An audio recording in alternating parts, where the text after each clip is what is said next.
If you think the term sport tourer means you have to choose between fun and comfort, you're totally wrong. And the new Yamaha Tracer 9 Gran Turismo 2025 is the proof of that.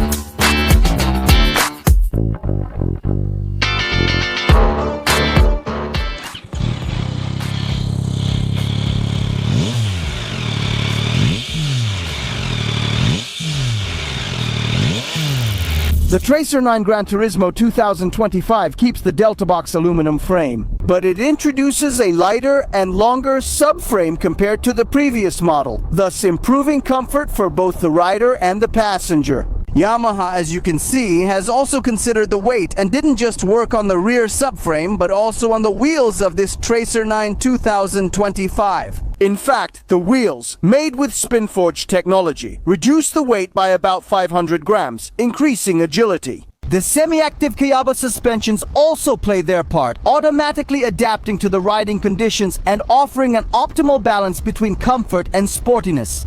Let's move on to this test ride of the new Tracer 9 Gran Turismo 2025, starting with the riding comfort.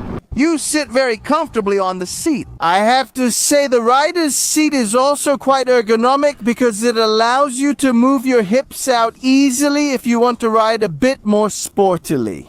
Because, let's remember, this is a sport tourer, so it still needs to have certain features that make it reasonable to call it that.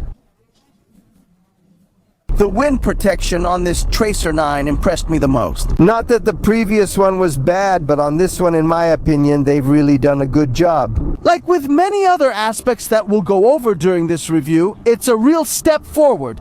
In fact, through the left control block, we can access the windscreen mode, which allows us to raise and lower it using the joystick. The windshield, which of course is operated electronically, so it's really cool. Also because the raising and lowering mechanism on the Tracer 9 wasn't exactly that easy and intuitive. You would waste quite a bit of time, and in my personal opinion, it was maybe even a bit dangerous to have to take your hands off the handlebars to adjust it. Whereas this way, the whole situation has been resolved. And now we have a windshield that's truly worthy of being called that, because I can guarantee you that if we raise the windscreen, the wind at the rider's helmet height stops completely, and the position for your back, arms, and wrists is really well designed.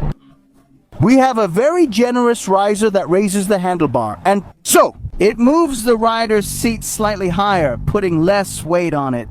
In my opinion, compared to the previous version, on the front part we'll have a more comfortable, more touring riding position, which turns out to be perfect for covering long distances without getting tired. Compared to the previous versions, so as you understood, the Tracer 9 Gran Turismo 2025 introduces significant improvements in terms of comfort, safety, and technology. The new semi-active suspension system, the larger and connected thin-film transistor dashboard, and the Matrix LED headlights represent a remarkable step up in quality. If we wanted to compare it with the base model, on this Gran Turismo, we find electronic suspension, an electrically adjustable windshield, and heated grips. Smart key system for the cases and 30-liter side cases included in the package. In my opinion, it's the best option for anyone seeking a versatile, complete motorcycle. It's not a physical motorcycle at all. If you ride it as a touring bike, you just have to think about turning and it moves smoothly, without bothering you or feeling bulky. And that's great, again, for the reason I mentioned earlier about covering long distances. The last important point I want to mention in the chapter on riding comfort is definitely the vibrations. The motorcycle seems to be free of them. And in my opinion, this is a really great thing because it absolutely highlights the build quality. Now that we've finished talking about comfort, it's finally time to talk about the chassis. The bike in the corners turns out to be really sharp and very light. As I mentioned earlier, it really takes very little to switch from a more relaxed, touring style of riding to a more savvy and sporty one. Electronic suspension, Kayaba at the front with mechanical preload adjustment, and at the rear we also find a Kayaba monoshock, but it's electronic as well. Thanks to the improvements made by Yamaha, which I mentioned in the intro, the bike is really very agile, but it still remains stable, just like the previous model. You set the trajectory and it follows it. As for the braking system, we have a pump that's connected with excellent braided hoses as standard to a twin-disc system with 4-piston calipers. The braking is really well designed. It manages to be the right mix between modulation and bite. Maybe the ABS on the rear is a bit too intrusive. Having finished with the chassis, I'd say it's time to talk about the engine.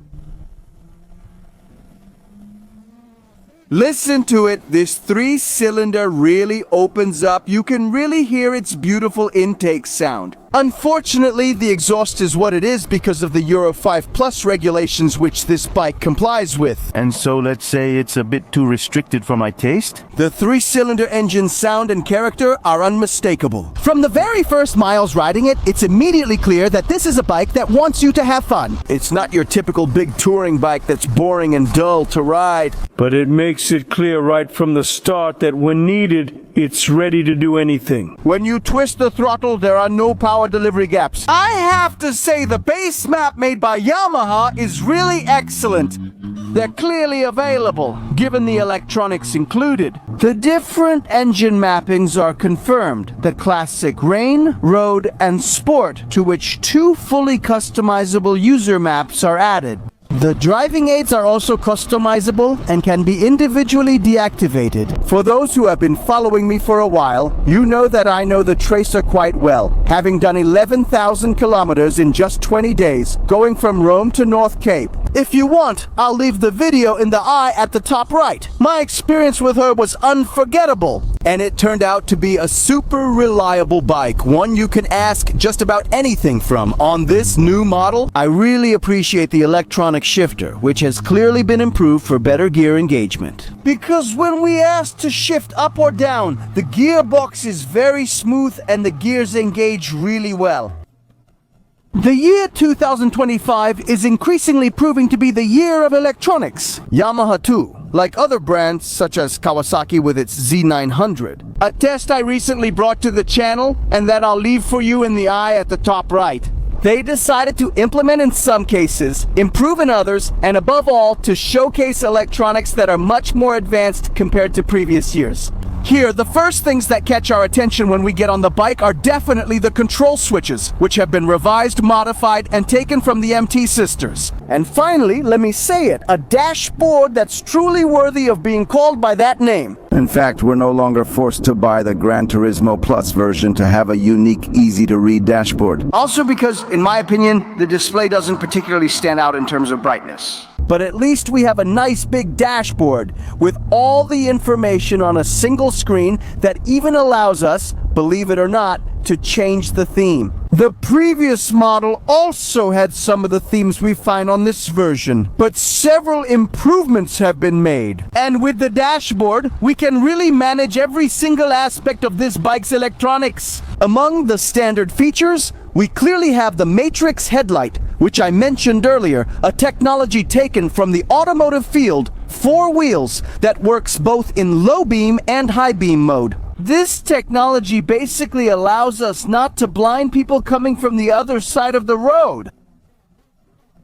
I'll explain it to you in simple terms. It improves our field of vision by directing the beam of light basically in the direction we're going. All of this is thanks to the camera set right under the windshield in the center of the front fairing. On this Tracer 9 Gran Turismo, of course, there's cruise control, but it's not adaptive on this Gran Turismo, while it is on the Gran Turismo Plus. Heated grips with multiple levels, safety riding controls like ABS, traction control, lift control, engine mappings, and the up and down quick shifter. And also keyless technology, both for ignition. In fact, as you can see down here, there's no key slot because they're wireless, so keyless. And also the central locking of the side cases. Cases that I assume, if you'll allow me a personal opinion, they will cost a fortune because now it won't just be an ABS shell shaped like a case, but it will also contain electronics inside. Oh my guys, how well this Tracer 9 rides. And here too, history repeats itself. Every time I do a test ride, when I have to get off and return it, I always feel like buying it. As for the prices, the base Tracer 9 starts at 13,099 euros. For her, the Gran Turismo version costs 15,399 euros, while the top Gran Turismo Plus model costs more.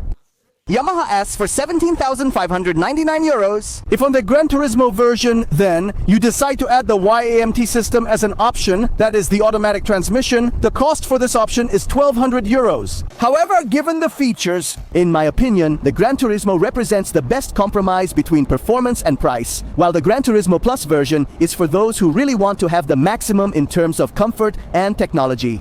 Now it's your turn. Share your opinion in the comments. Do you prefer the versatility of the Gran Turismo or the advanced technologies offered by the Plus version? So we've come to the end of this review as well. As always, I thank you for watching, and if you enjoyed it, I invite you to subscribe to the channel because it would really help me out a lot. And for you, above all, it wouldn't cost anything. Also, please leave a like and a comment below to let me know what you think. From Freccia Verde. That's all from Nicolo. See you in the next video here on my channel.